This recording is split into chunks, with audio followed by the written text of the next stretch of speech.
प्लास्टिकच्या खुर्च्यांवर पाठीला आणि स्टूलवर मध्यभागी छिद्र का असतात? कारण ऐकून शॉक व्हाल. मंडळी, आपण घरात, ऑफिसमध्ये, हॉटेलमध्ये अगदी कुठेही गेलं तरी एक गोष्ट हमखास दिसते. प्लास्टिकच्या खुर्च्या आणि स्टूल.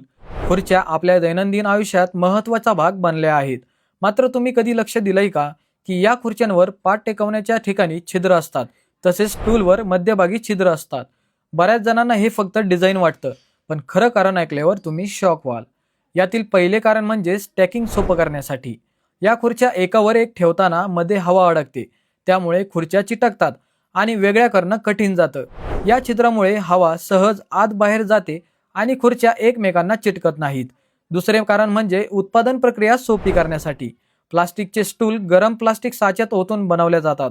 छिद्रामुळे खुर्ची साचेतून सहज बाहेर निघते आणि त्यात तडे जाण्याची शक्यता कमी होते. तिसरे कारण म्हणजे या छोट्या छिद्रामुळे खुर्चीचं वजन कमी होतं.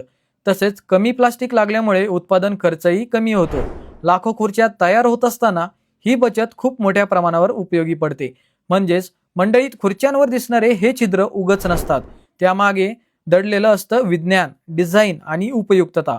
मंडळी, तुम्हाला ही माहिती कशी वाटली कमेंटमध्ये नक्की सांगा.